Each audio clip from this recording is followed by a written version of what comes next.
Bonjour, alors là je vais faire une vidéo sur mes encours, sur mes projets. Alors, ça fait très longtemps que j'ai fait une vidéo. En fait j'ai eu plein de soucis techniques qui font que plusieurs fois j'ai tourné des vidéos et au final je n'avais rien. Donc, ce qui me pose beaucoup de soucis sur mes encours. En fait par exemple sur les châles de Stéphane West en fait, que j'ai quasiment terminé. Mais en fait, je suis obligée de redéfaire pour montrer les techniques aux personnes qui ont acheté les châles. Donc voilà, donc du coup, j'étais pas très motivée pour faire des nouvelles vidéos. Et voilà, donc ça fait hyper longtemps. Donc j'ai remonté quasiment tout mon salon au deuxième, là où je fais mes vidéos. Donc c'est un peu, voilà, j'ai vraiment traîné avant de m'y remettre. Donc on va voir si cette vidéo fonctionne. Alors je commence par ce qui est le moins abouti, puisque ce sont les échantillons. Voilà. Si vous entendez les chiens, c'est normal parce que je les ai un peu séquestrés là avec moi au deuxième, parce que quand je les laisse vagabonder, quand je suis en haut, ils font n'importe quoi. En l'occurrence, ils aboient sur tous les gens qui passent dans la rue. Donc, comme je suis en maison de ville, voilà, les gens passent sur le trottoir, ce qui est normal. Mais voilà, dès que je suis pas là, c'est infernal. Donc du coup, ils sont tous les deux avec moi. Donc bon, on va voir si c'est assez calme. Donc voilà, donc ça, ce sont les deux échantillons. Je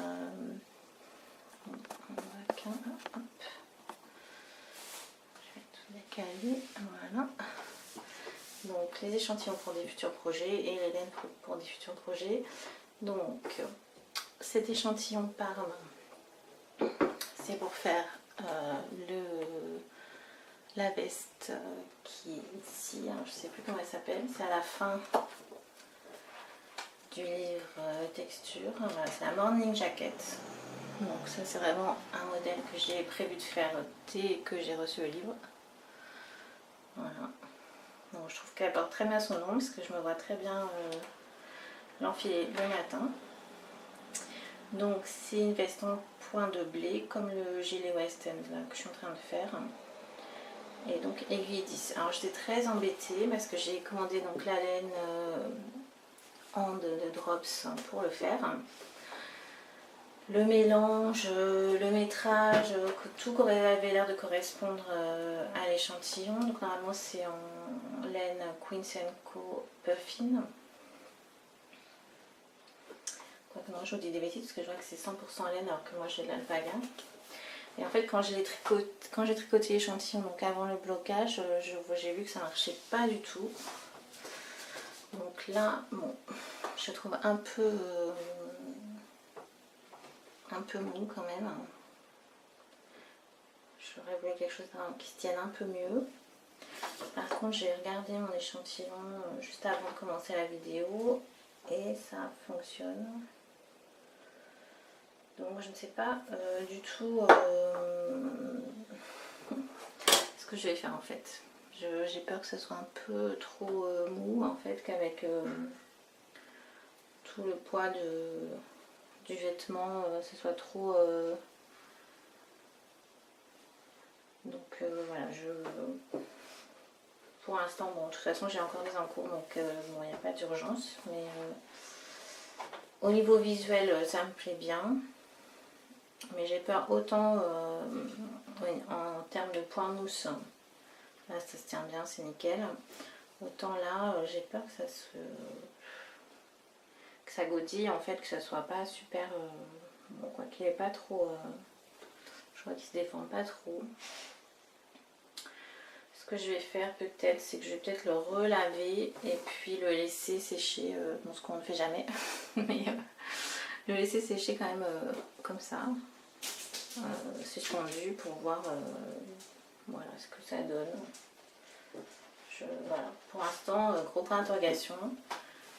Je pense que ça va être un modèle qui va être assez rapide, compte tenu de la grosseur des aiguilles, mais voilà, je voudrais quand même...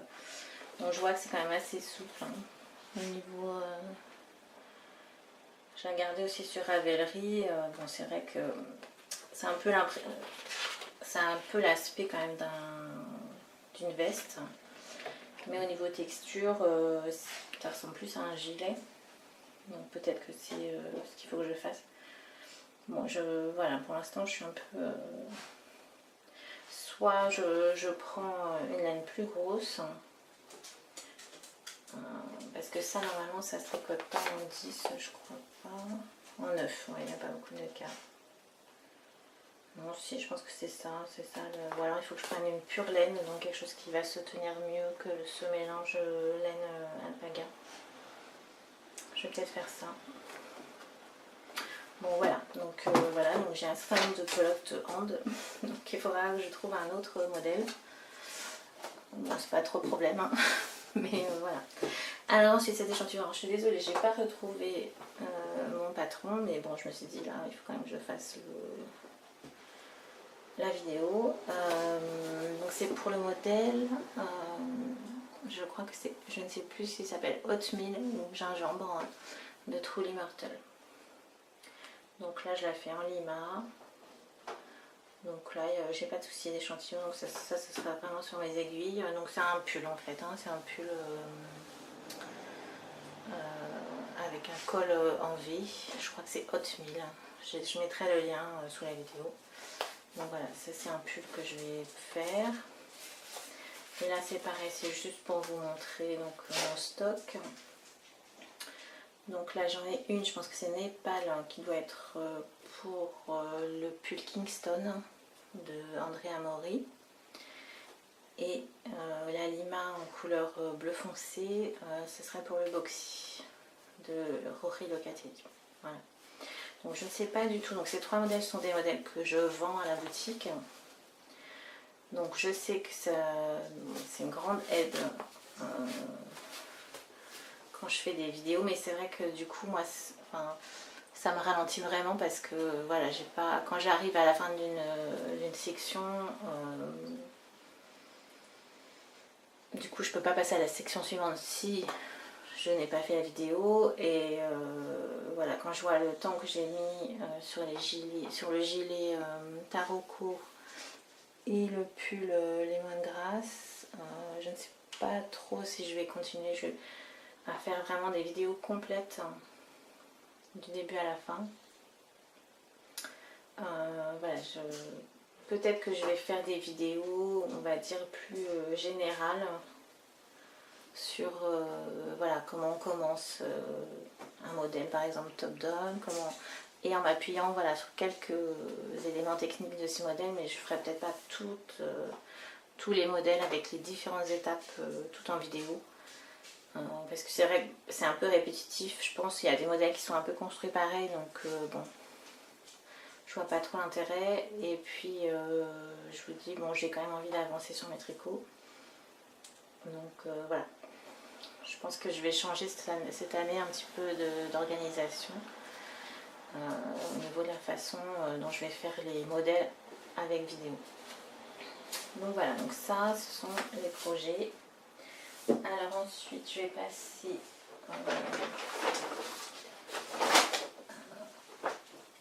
alors je dis j'en ai partout là, donc voilà, alors je passe à celui-là. Alors voilà, donc je vous avais quitté sur le blog avec mes manches. Donc là j'ai une manche donc ça c'est le modèle Maria de Coconut. Donc j'ai plutôt bien avancé. Alors en fait la manche que j'avais faite, je l'ai défaite parce que je trouvais qu'on voyait trop, en fait je la tricotais en rond et je trouvais qu'on voyait trop la démarcation entre la fin de mon tour et le début du suivant. Et donc ça ne me plaisait pas, et donc je l'ai défaite et je la tricote à plat. En plus ça va beaucoup plus vite. En fait je me suis rendu compte que j'aime pas du tout tricoter les petits diamètres en rond. Je préfère tricoter à plat et faire une couture. Donc voilà, donc j'ai une manche qui est terminée, je n'ai pas commencé la deuxième. Le corps, donc j'en suis. Donc on est évidemment aux emmanchures, hein, puisque. Hop. Voilà, Voilà, donc c'est du mohair de Drops. Alors si vous vous demandez pourquoi j'achète uniquement du Drops pour faire mes tricots, bon déjà c'est pas tout à fait vrai. Disons que j'achète du Drops pour faire des vêtements. Parce que, comme tout le monde, j'ai un budget. Et voilà. Là c'est vrai que sur l'alpaga j'avais fait mes provisions avant l'été parce qu'il y avait des promotions. Déjà en prix normal c'est pas très cher. En plus ce sont des belles matières, donc je n'ai aucun partenariat avec Drops. Si vous voulez tout savoir, j'achète mes laines chez Kalidou. J'ai pas de partenariat non plus. Mais voilà, pour les vêtements, en fait, je comprends très bien les gens qui mettent beaucoup d'argent dans les vêtements. J'ai vendu d'ailleurs des laines très chères pour faire ça. Mais bon, personnellement j'aime bien quand même tricoter, j'aime bien tricoter beaucoup, crocheter aussi, et donc bon, c'est pour moi plus raisonnable. Après je vais pouvoir acheter des laines plus fantaisie, plus originales, peut-être pour des châles ou des choses, voilà, des accessoires qui nécessitent beaucoup moins de métrage. En plus moi je fais pas des petites tailles, donc c'est vrai qu'il me faut beaucoup de pelote. Donc sinon c'est pas possible. Voilà. Et au niveau qualité, très franchement, je les trouve très bien. Elles ont vraiment un bon rapport qualité-prix. Donc voilà, petite parenthèse fermée. Donc, voilà, donc Maria, voilà, j'en suis là. Donc il faut que j'attaque la deuxième manche. Mais ça a bien avancé. Donc j'aime beaucoup. Sur les côtés du pull et en bas des manches, on a une petite pointe qui est vraiment très jolie. Alors on la verra peut-être bien quand ça sera bloqué et quand ça sera fermé. Voilà, je sais pas si on voit bien là parce que c'est très clair. Mais c'est très joli. C'est très doux là, je pense que ça va être très agréable à porter. Tricoter à plat, j'ai vraiment pas mis longtemps à tricoter la première manche, donc j'ai bon espoir que ce pull avance assez vite. Donc voilà. Ensuite, j'ai un modèle qui est presque terminé. Il y en a partout parce que j'ai plein de pelotes autour. Je ne sais pas laquelle est rattachée à quoi. Alors, je vais faire un peu de rangement. Hop.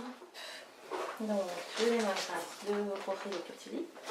Donc, il ne me reste plus que le col. Donc, je suis bloquée sur le col depuis presque un mois parce que je dois faire la vidéo pour relever les mailles du col.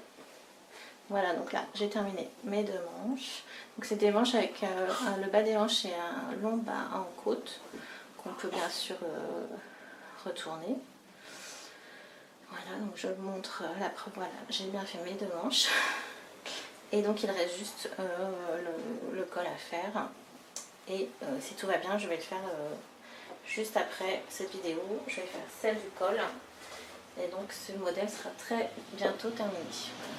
Voilà, juste ça. Je sais pas s'il y a une autre photo. Non. Voilà. Ensuite, un autre modèle qui est en cours et qui est finalement pas été si long que ça. Donc c'est le fameux West End. Donc là, celui-là. Donc là j'ai terminé les manches du West End, j'en suis en fait à l'empiècement. Donc ce petit carnet, vous pouvez voir, c'est en fait là où je note, là où je me suis arrêtée. Parce que vraiment j'ai horreur de... En général j'essaye de m'arrêter, par exemple là, la torsade en fait est sur 8 rangs, donc j'essaye de m'arrêter tous les 8 rangs. Mais j'aime bien noter, voilà, là j'ai fait diminution et où j'en suis. Je sais pas si on voit, voilà, après je barre. Donc j'ai changé de petit carnet il n'y a pas très longtemps. Donc voilà, donc ça, donc je vous montre.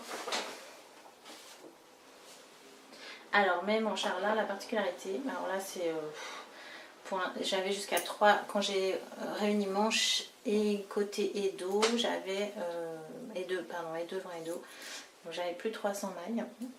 Donc mes aiguilles ont un peu de mal. J'aurais dû prendre en fait un câble plus long, mais j'aime bien celle-ci, donc voilà.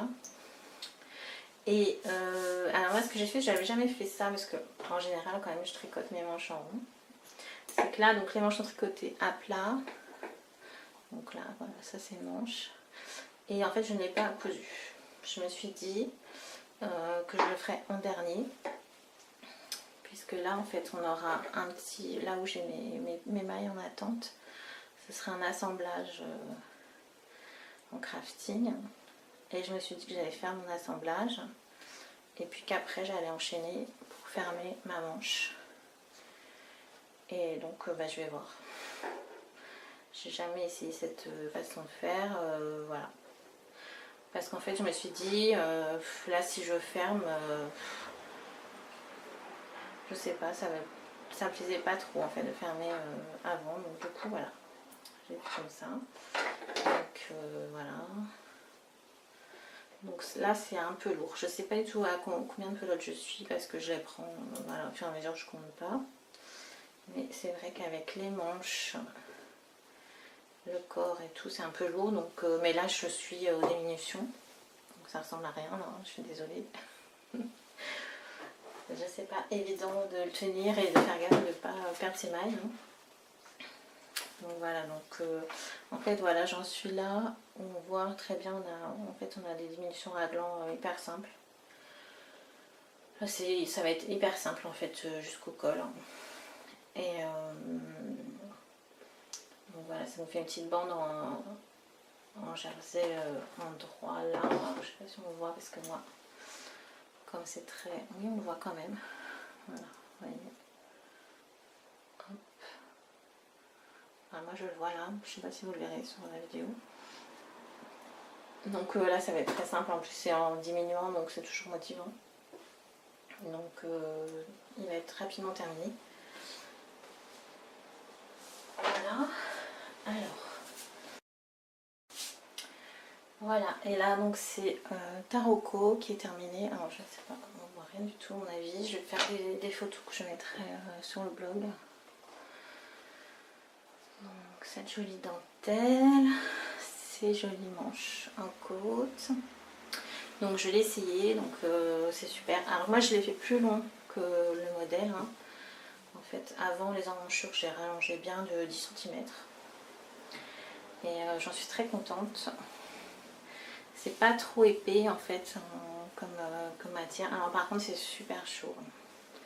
Donc c'est la Super Tweed de Fonty. Donc même aujourd'hui là il fait un petit peu gris. Voilà, je ne vais pas pouvoir le mettre tout de suite. Parce que c'est vraiment super chaud. Voilà, donc je ferai certainement un article sur le blog sur ce gilet. Donc voilà, ça c'est vraiment, c'est fini. Alors, ensuite...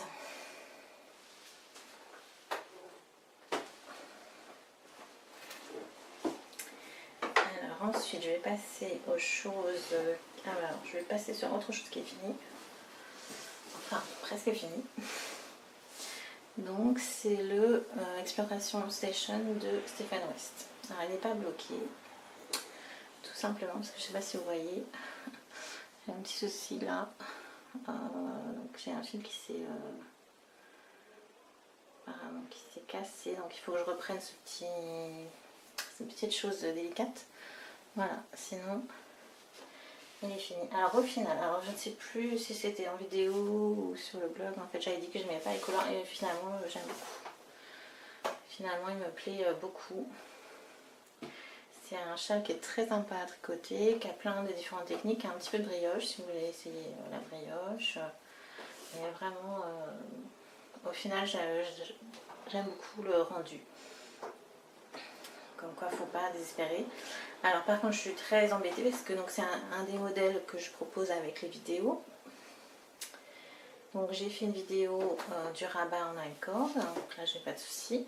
Et à la fin en fait vous avez un petit crafting sur 6 mailles, donc 2 fois 3 mailles en fait de chaque côté pour fermer ici.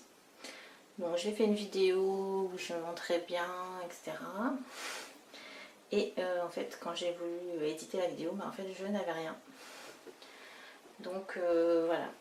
Donc, du coup J'ai la vidéo du rabat, mais je sais pas, enfin voilà, je vois pas trop le rabat en I-cord, il n'y a pas vraiment de difficulté. Donc voilà, ce qui était peut-être plus compliqué, c'était ce petit morceau pour terminer le châle. Et voilà, je n'ai pas.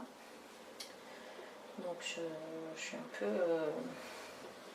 je vais peut-être le faire sur un autre, enfin prendre un fil et puis tricoter quelque chose avec 2 I-cords pour remontrer la chose, mais voilà. Donc si vous attendez la vidéo, voilà, je suis désolée, mais je ne sais pas pourquoi ça n'a pas fonctionné.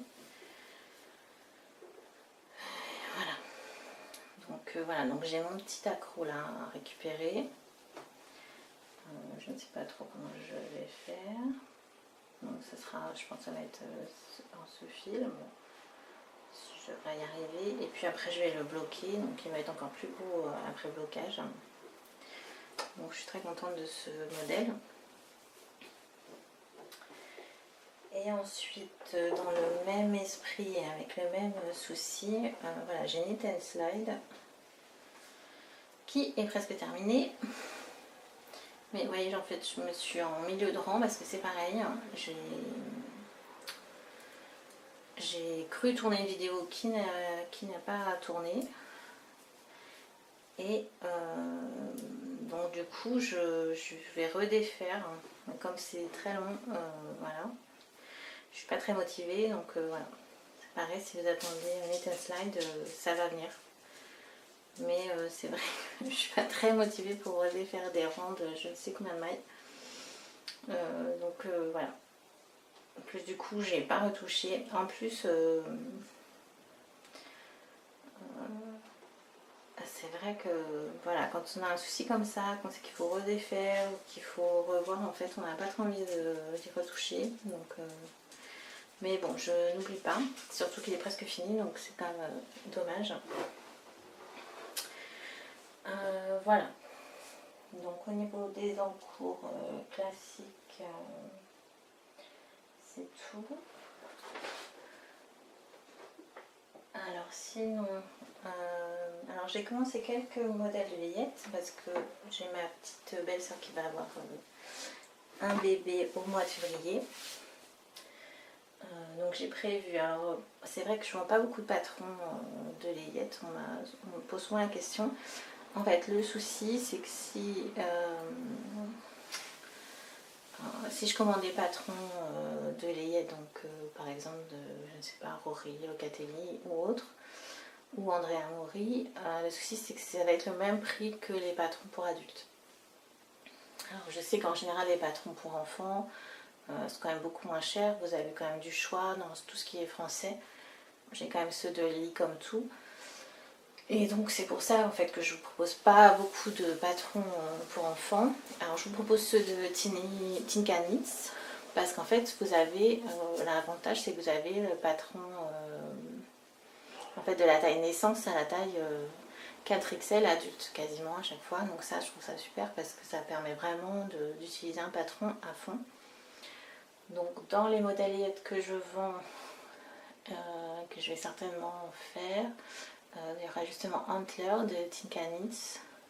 Donc ma difficulté c'est que donc on ne sait pas si ce sera un garçon ou une fille, les parents ne veulent pas, les futurs parents ne veulent pas le savoir, donc voilà. Donc, pas de modèle très féminin on va dire, je peux pas aller là-dessus.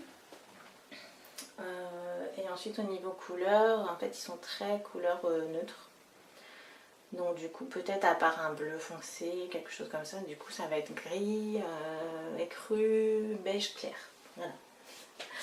Donc donc du coup, et autre chose, en fait, bon, ce que je comprends, en fait, lavage main, pas possible.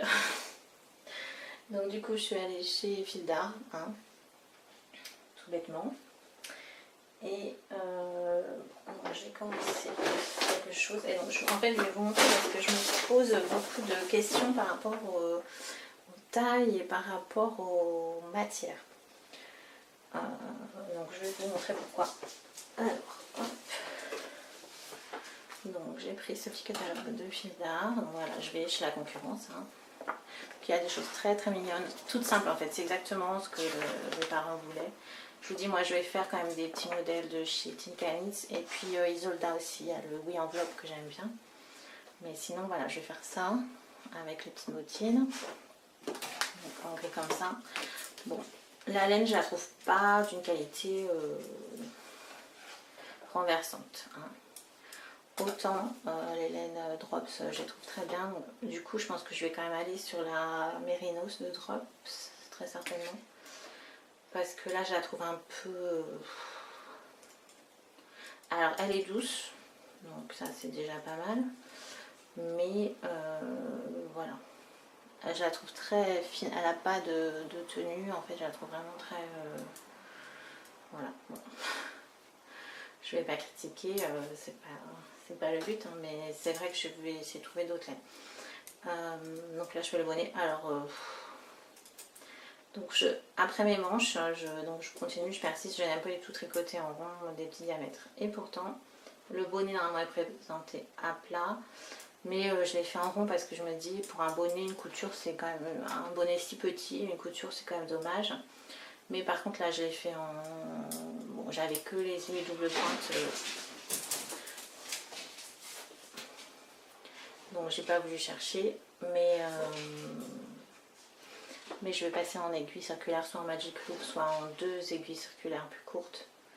Parce que voilà, c'est trop long. Voilà, je suis désolée, j'ai coupé parce que j'ai entendu un grand bruit. J'ai cru que Maya était sautée par la fenêtre du deuxième. Mais non, tout va bien. J'ai fermé la fenêtre. Voilà, donc ça, donc voilà, ce petit ensemble. Donc je vais faire voilà, un super baby. Bon, super, je sais pas, mais en tout cas la couleur est très sympa. C'est exactement ce que veulent les futurs parents. Et alors sinon, donc voilà. Donc j'ai plein en fait, donc j'ai tricoté quelques modèles donc dans mes patrons, et sinon donc, ce petit catalogue est très sympa, il y a plein de petites choses mixtes en fait. Et voilà, vous avez des petits pulls comme ça qui sont très jolis. Bon, j'aime moins ça. Alors ce gilet, donnez-moi votre avis. Mixte, pas mixte, je ne sais pas trop.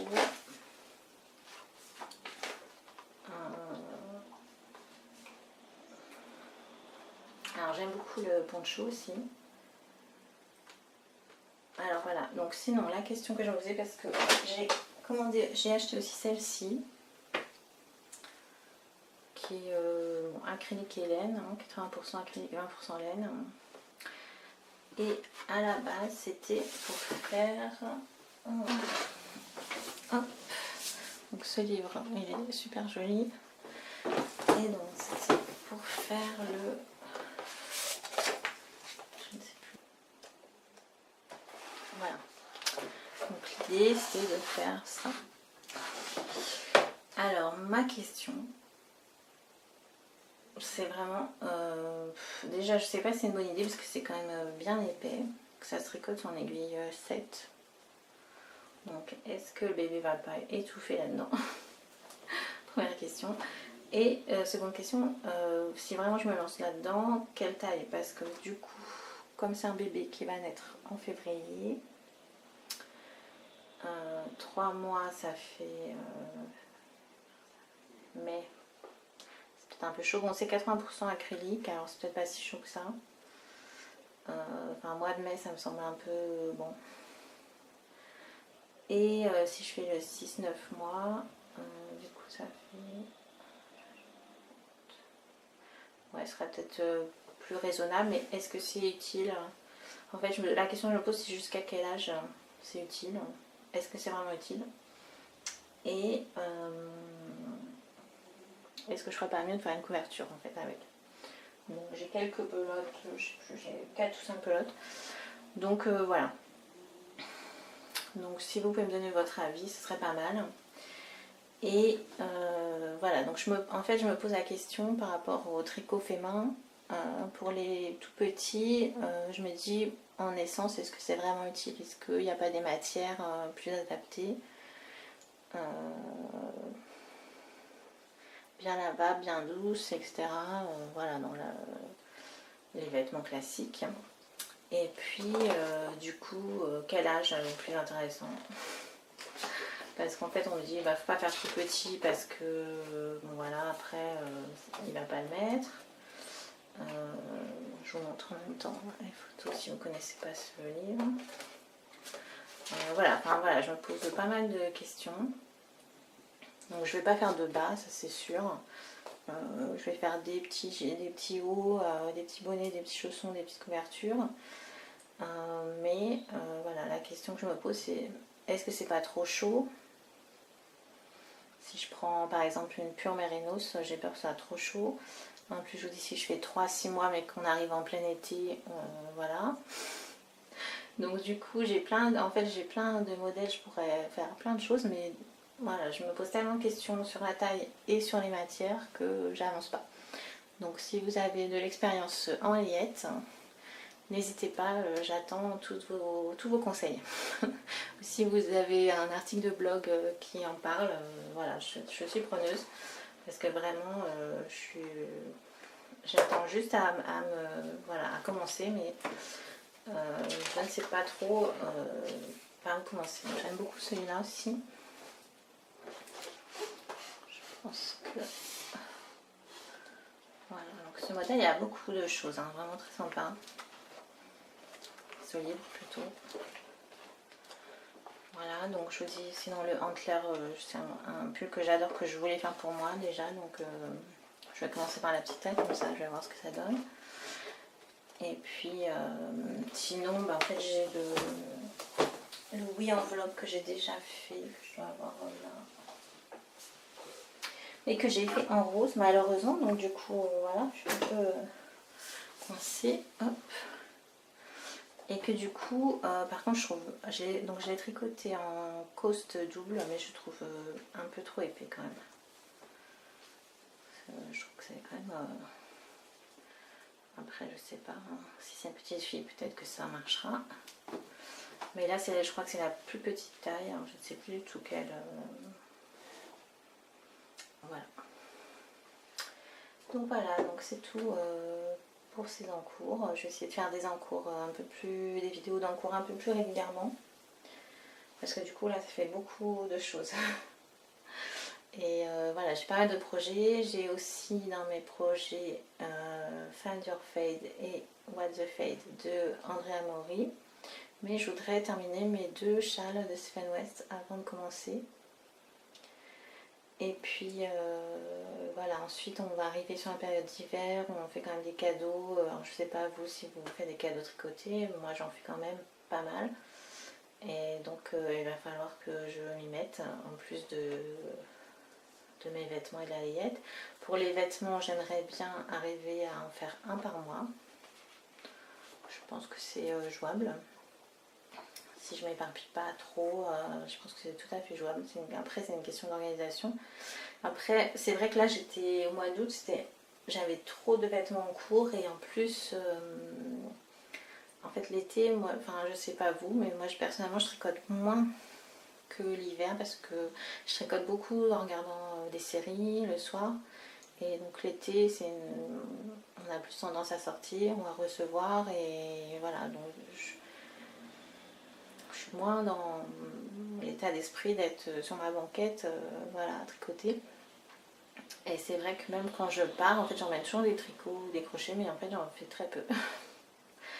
Donc, parce que voilà, je vais pas rester à l'hôtel, dans ma chambre d'hôtel à tricoter plutôt que d'aller me balader quand on va quelque part. Donc, là, il commence à faire un petit peu moins beau, donc ça commence à revenir. Donc, je sais que là, jusqu'à Noël, ça va être une période assez dense. Voilà, donc bah, écoutez, à la prochaine fois. Et puis j'attends vraiment vos conseils sur la layette. Parce que voilà, j'ai pas envie de tricoter des choses qui vont pas aller, qui vont être trop chaudes, qui vont être trop petites ou trop grandes, pas au bon moment. Enfin, voilà, comment gérer ça je ne sais pas, surtout qu'on dit toujours que voilà, les vêtements de naissance sont souvent trop petits. Donc en naissance, je vous dis, j'ai pas prévu spécialement grand chose, mais après 3 mois, 6 mois, quelle matière, donc sachant que ça doit être lavable, donc j'ai pensé au coton, bien sûr, mais c'est un peu lourd aussi. Le mélange coton-laine me semble pas mal. Mais après, si je veux par exemple que ça soit pour...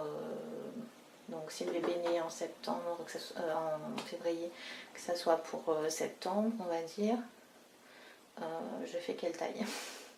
Logiquement, je devrais faire 6 mois, mais voilà, on m'a dit, ah, mais méfie-toi. Donc bon, je me méfie tellement que j'arrive pas à commencer, j'ai juste commencé un bonnet. Voilà, donc merci encore et à bientôt.